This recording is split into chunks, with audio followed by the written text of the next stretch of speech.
कभी आपके साथ ऐसा हुआ है कि आपने किसी के लिए कुछ काम किया है और आपका ऑफर हुआ है, ना कोई एक्सेप्टेंस हुई है, ना कोई एग्रीमेंट हुआ है, ना कोई कॉन्ट्रैक्ट हुआ है, बट इवन आफ्टर दैट आपने उसका वो काम किया है और उस ऑपोजिट पार्टी ने आपको उस काम के लिए पैसे भी दिए।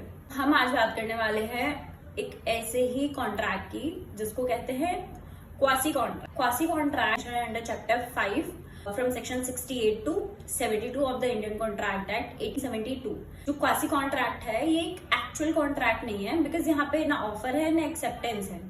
जो क्वासी कॉन्ट्रैक्ट है एक लीगल ऑब्लिगेशन है created by law in order to provide safeguard from any kind of unjust enrichment. अभी क्या होता है कि दो पार्टीज इन्वॉल्व होती है और एक पार्टी कुछ काम करती है कि दूसरी पार्टी को कुछ बेनिफिट मिलता है बट उसके लिए पे नहीं करती है। तो in that case court assume करता है कि there is a contract in existence just for the sake of justice, किसी भी पार्टी को अनजस्ट एनरिचमेंट ना मिले। अब सेक्शन 68 टू सेक्शन 72 हम बात कर लेते हैं। 68 बात करता है necessary supply to incapable person, मतलब जो माइनर है, अनसाउंड माइंड है, अगर कोई सप्लायर उनको कोई सप्लाईज दे रहा है, कोई मेडिसिन दे रहा है या कुछ भी दे रहा है, दैट केस वो जो उसके स्टेट होंगे तो वो उनसे उसका पेमेंट क्लेम कर सकता है। 69 की कहता है पेमेंट बाय इंटरेस्टेड पर्सन।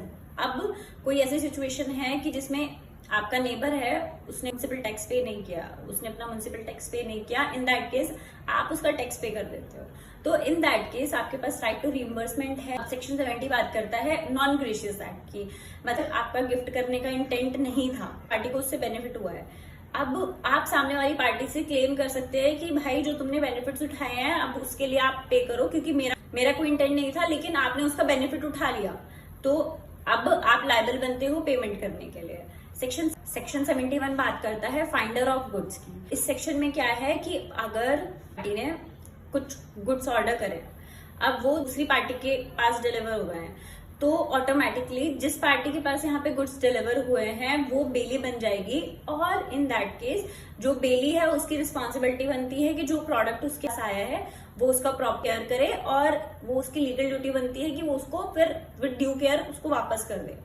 अब सेक्शन 72 बात करता है मनी और गुड्स बाय मिस्टेक और कोर्जन।